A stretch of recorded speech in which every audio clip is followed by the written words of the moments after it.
Height কত? 6 foot. মাইনে কত? 20,000। 20,000। এবার আমার পালা, আমার পালা। জিম করো?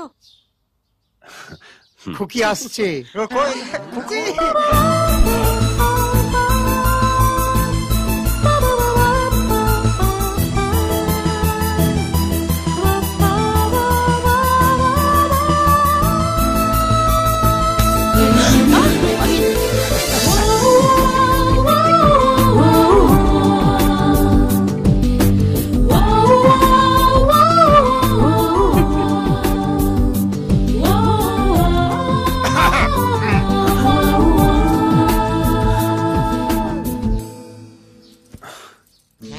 আমাকে এখানে ডেকেছো কেন?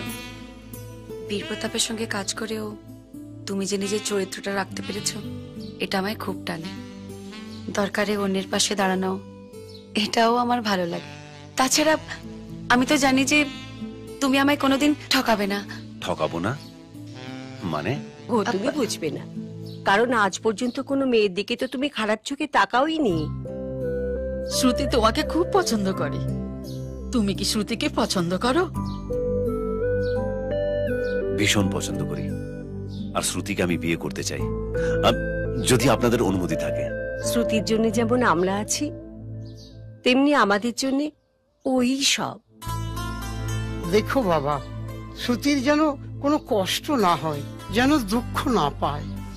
এই চলো চলো ওদেরকে একা থাকতে দাও। চলো চলো এসো। এবার আমিও আসি। একটু বসো না প্লিজ। দরকার আছে? আসলে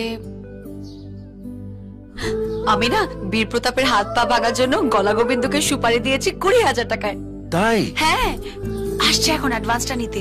ও এসে গেছে মনে হয়। আমি আসছি। হ্যাঁ, গলা গোবিন্দ।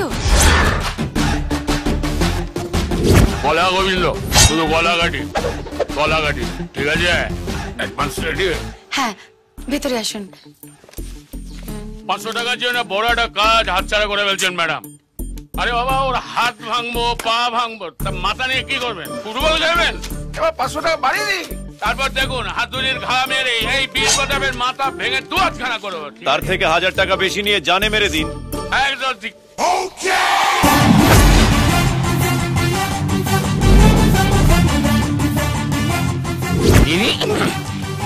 এখানে কি হচ্ছে ম্যাডাম? ও, আমি যে আপনাকে টাকাটা দিচ্ছি তার প্রমাণ কি?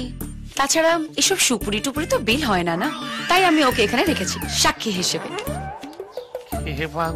এ পাগল না ও পাগল? হ্যাঁ, আচ্ছা ম্যাডাম, আপনি বীর প্রতাপকে কখনো দেখেছেন? না, আর আমি দেখতেও চাই না, কিন্তু ও যে কতটা খারাপ লোক সেটা আমার ভালো করে জানা আছে। এইবার আমার কাছে ব্যাপারটা একদম ক্লিয়ার হয়ে গেছে ম্যাডাম। আপনি আগে বীর প্রতাপকে দেখুন, ভালো করে চিনুন। যদি তখনও আপনার এই ডিসিশন থাকে আমাকে করবেন, আমি চলি।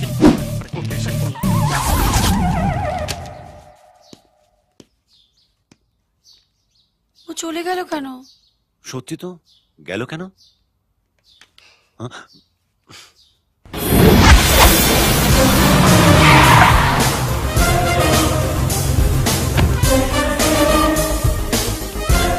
তোমরা দুজন এখানেই থেকো। পিকে স্যার, এসো।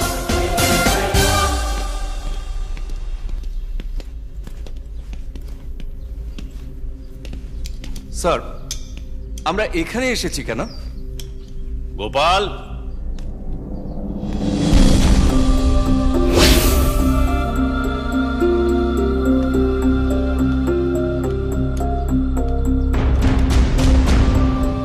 জয় তোমাকে হাত ধুয়ে খুঁজে বেড়াচ্ছে কেন? স্যার, আমি আপনার আগের রেসিপি অবিনাশের ড্রাইভার ছিলাম।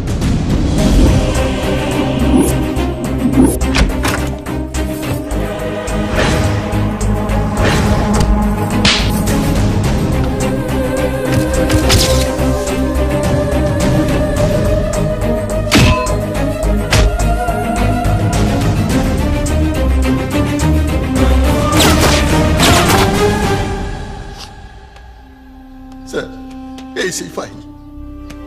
এর মধ্যে ওই হোম মিনিস্টার আর তার দুই ভাইয়ের সমস্ত কালোবাজারির প্রমাণ আছে। পার্টনার, গোপালকে পেয়ে গেছি। কি? গোপালকে পেয়ে গেছো? নিয়ে এসো এখনই। হ্যাঁ, কিন্তু ডিলে ছোট্ট একটা চেঞ্জ আছে। চেঞ্জ? সেটা কি? অ্যামাউন্টটা ডাবল করতে হবে। ডাবল? 50% এর কথা হয়েছিল। হ্যাঁ, সেটা তো গোপালের দাম, আর এই ফাইলের দাম। ওরা ফাইলটাও পেয়ে গেছে। সে কি? গড়িয়ে মারবো। আচ্ছা ঠিক আছে, তুমি গোপালকে আর ফাইলটাকে নিয়ে এসো। তুমি যা চাইবে তাই হবে। স্যার, ব্যবসা কি করে করতে হয় সেটা আপনার কাছেই শিখতে হবে। চলুন ক্যাশটা নিয়ে আসি।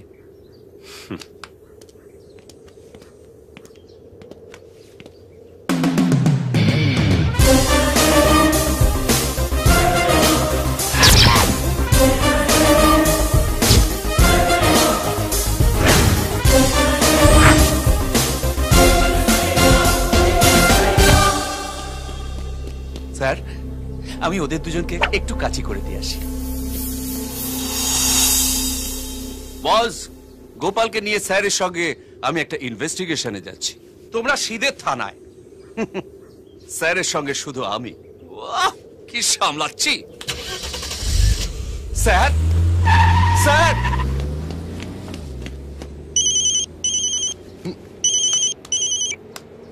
শোনো, আমি বীর প্রতাপ চৌধুরীর বাড়ির রেডের অর্ডার পেয়ে গেছি। তোমরা এক্ষুনি গিয়ে রেড করো, একটা কোনো বাকি রাখবে না। বীর প্রতাপের বাড়িতে রেড। কাকে চাই? ইলেকশন কমিশন থেকে আসছি। বাড়িতে কারা কারা আছে তাদের ডিটেলস এবং ছবি লাগবে। ডিটেলস তো এক্ষুনি দিয়ে দেবো, কিন্তু ছবি দিতে একটু সময় লাগবে। কোনো অসুবিধা নেই, আমি ওয়েট করছি।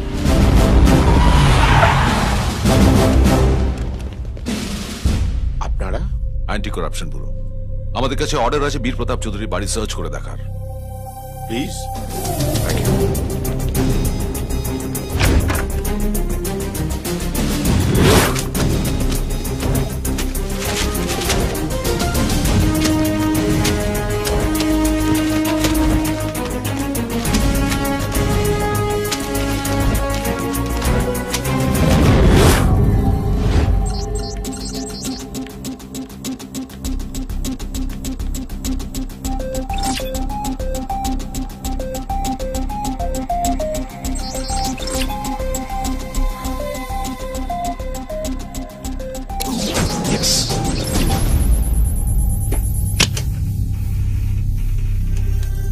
Drive.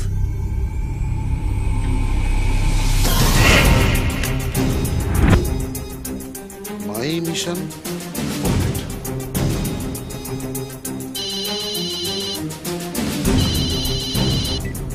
স্যার। প্রোগ্রেস কতদূর? স্যার, পেন ড্রাইভ থেকে যা ইনফরমেশন পাচ্ছি তাতে তো অনেকেই এর সঙ্গে যুক্ত। হোয়াট? হ্যাঁ স্যার, লম্বা লিস্ট। এদের মধ্যে অনেককেই আমরা অনেস্ট অফিসার হিসেবে জানি। ওরা এর সঙ্গে যুক্ত। শিট। হ্যালো, শোনো, শুনতে পাচ্ছো? বীর প্রতাপ চৌধুরীকে ইমিডিয়েটলি অ্যারেস্ট করো। পরে ফোন করছি। আমি হ্যালো।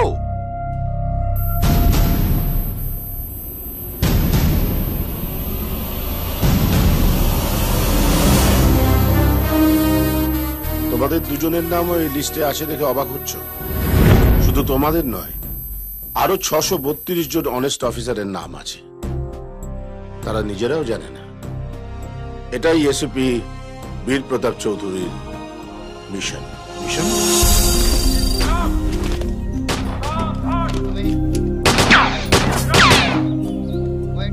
আরে তুমি?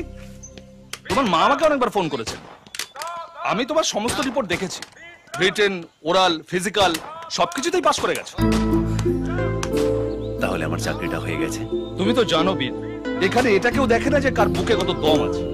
এখানে এটা দেখা হয় যে কার পকেটে কত টাকা আছে। শুধু ট্যালেন্ট দিয়ে আজকাল আর চাকরি হয় না, তার জন্য কিছু ফর্মালিটিস আছে, সেগুলো মেনটেন করতে হয়। দেখো বীর, তোমার মা আমাকে ছোট ভাইয়ের মতো দেখে। তোমার বাবাও আমায় খুব ভালোবাসতেন। তাই আমি নিজে আইজি স্যারের সঙ্গে কথা বলে স্পেশালি তোমার জন্য কেসটা আমি 10 লাখে ফিক্সড করেছি। এর চেয়ে বেশি কিন্তু আমি আর কিছু করতে পারবো না। কি হলো, কি ভাবছো? মানে ও তো মায়ের অপারেশনের জন্য বাড়িঘর পর্যন্ত বিক্রি করে দিয়েছে।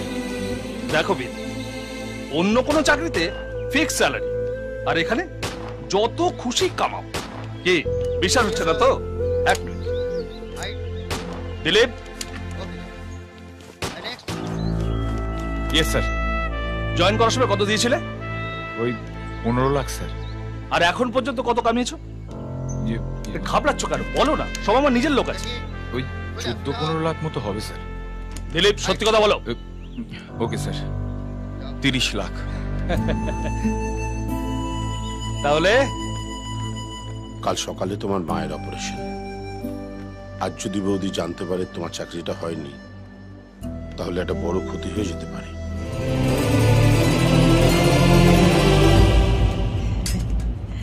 আশা, তোমার ছেলে এসে গেছে। আমাকে নয়, এবার তোমার ছেলেকে জ্বালাও। তোমার মা তোমার কি চাকরি হবে তাই নিয়ে আমাকে একটুকু ঘুমোতে দেয়নি। আরে তোর চাকরির কি হলো বাবা? হয়েছে? হয়েছে মা। আয় বস। আজ আমি খুব খুশি হয়েছি রে, খুব খুশি। তোর বাবা একজন পুলিশ ছিলেন, কিন্তু তার মনে একটাই দুঃখ ছিল। ট্রাফিক সিগন্যালে আজকাল একজন ভিখিরি আর একজন পুলিশের মধ্যে কোনো তফাৎ নেই, দুজনেই টাকা চায়। আজকাল 100 ডায়াল করলে কোনো পুলিশ আসে না, বরং 100 টাকা দিলে পুলিশ আসে। সেই দিন আর এলো না যেখানে প্রত্যেক শহরে একজন করে সৎ পুলিশ অফিসার হবে। তোকে যে সেটা হতেই হবে বাবা। কি রে, তোর মুখটা এমন লাগছে কেন?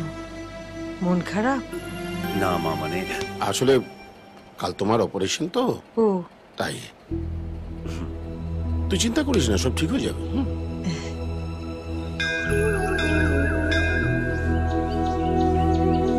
আমার মা সুস্থ হয়ে উঠুক, একটা পুজো দিয়ে দেবেন।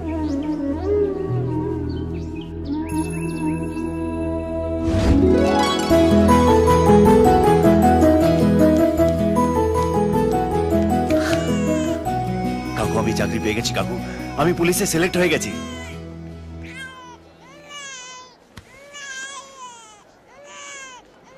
কি হয়েছে কাকু? কাকু,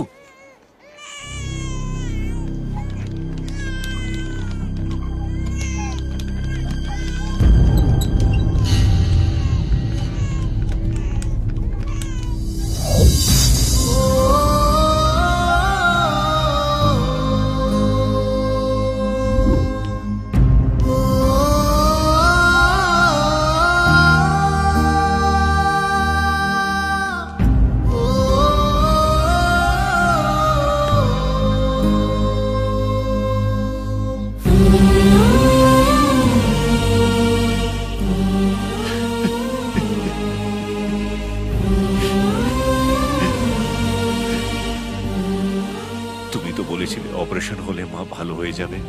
অপারেশন হলে, কিন্তু অপারেশনটাই তো হয়নি। না না হবে। আপনারা ডক্টর, আমার মায়ের অপারেশন হয়নি কেন? আপনার মা চাননি তাই অপারেশন হয়নি। না না, এটা আমি করতে পারবো না, সরি। ডাক্তারবাবু, আমার ছেলের চাকরিটা আমার অপারেশনের চেয়ে অনেক বেশি জরুরি। আমি জানি ওর চাকরিটা হয়নি, ও আমার মন রাখতে মিথ্যে কথা বলেছে। চাকরির জন্য যে অনেক টাকার দরকার, যে টাকাটা অপারেশনে দিয়ে দিচ্ছে। আপনি একবার ভাবুন তো, আমার অপারেশনটা ভালো হলেও আমি কতদিন বাঁচবো? 1 বছর, 2 বছর? কিন্তু আমার ছেলের পুরো ভবিষ্যৎটা যে পড়ে রয়েছে। আপনি যাই বলুন ম্যাডাম, আমি একজন ডাক্তার হিসেবে আমি আপনার অনুরোধ রাখতে পারবো না। আর তাছাড়া আপনার ছেলে টাকা জমা দিয়ে দিয়েছে, আমি অপারেশন করতে বাধ্য। আমার ছেলের কষ্ট দেখে আমি বেশি দিন বাঁচবো না ডাক্তারবাবু। আমি আপনাদের কি করছেন আপনি? ঠিক আছে ঠিক আছে, দেখছি।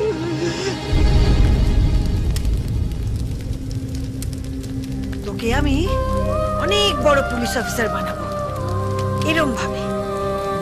আজকাল 100 ডায়াল করলে কোনো পুলিশ আসে না, বরং 100 টাকা দিলে পুলিশ আসে।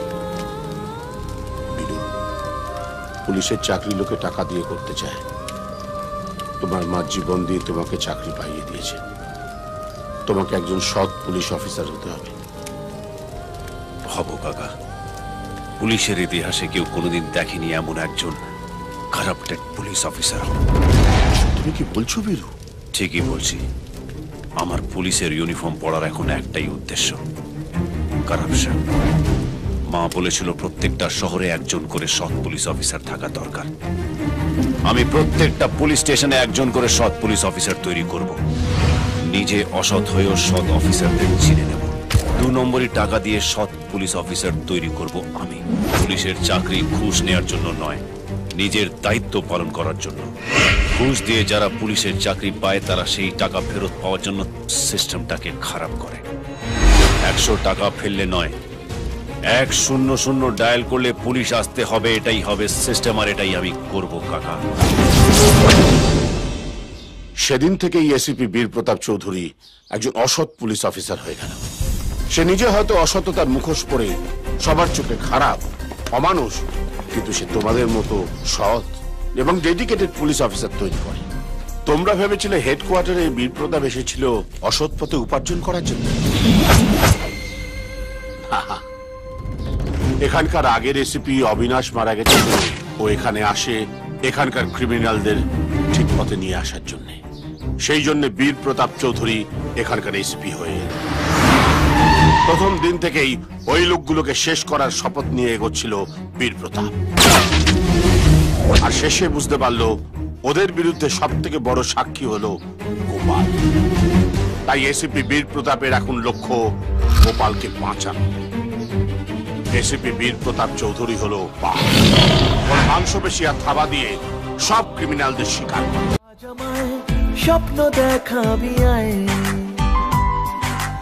এক নতুন গল্প শোনাবি আয়, তুই মিশে যা আমার কল্পনায়, তুই মিলে যা আমার গল্পটায়।